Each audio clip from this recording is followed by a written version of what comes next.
অনেক ছেলেরা আছে বাপের নামে সব জমি জমা কিনে প্রবাসীরা, আবার অনেক বাপরাও আছে এত বেবুজা, ছেলে নিজের নামে জমি কিনলে বাপ মন খারাপ করে। এটা বাপের মূর্খতা, বাপের অজ্ঞানতা, বাপ জানছে না সেজন্য এটা করছে।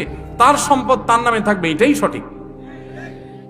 আপনার নামে থাকতে পারে, আপনার সে যে জমি বিক্রি করে গেছে সেই জমিটা আপনার আবার কিনে দিল, বা ওই পরিমাণ জমি কিনে দিল, টাকা দিল, বা আরো এক্সট্রা কিছু আপনাকে দিল গিফট হিসাবে। ঠিক আছে, বাবা অনেক কষ্ট করছে, এক সময় আমার বিদেশ পাঠাইছে, ঠিক আছে আমি বাবারে 2-4-5 বিঘা জমি কিনে দিলাম বা ওইটা করে দিলাম। এটা করুক সে, এটা অনুদান, এটা ক্লিয়ার, তাকে হাদিয়া। আর নিজেরটা নিজের কাছে থাকবে। এই হিসাবগুলো আলাদা আলাদা না করার কারণে পরে একসময় ভেজাল হয়। আমরা হলাম, সব লোক হলো মুখে মুখে মিষ্টি, আতে আতে বিষ, দাঁতে দাঁতে মিষ্টি, আতে আতে বিষ। উপর দিয়ে বলি না না না আমার নামে দরকার নাই, সব তোমার নামে হোক। কদিন পরে এবার বলি না এগুলো তো আমার কামাই করা জিনিস।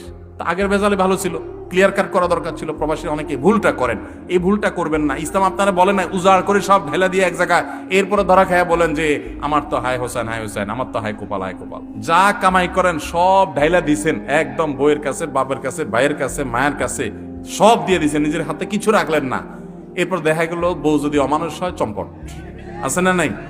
প্রবাসে থাকে তো বউরে কাছে পায় না, দূরে থাকে, মিস করে অনেক বেশি, ফিল করে অনেক বেশি, মহব্বতের ছোটে টাকা পয়সা সব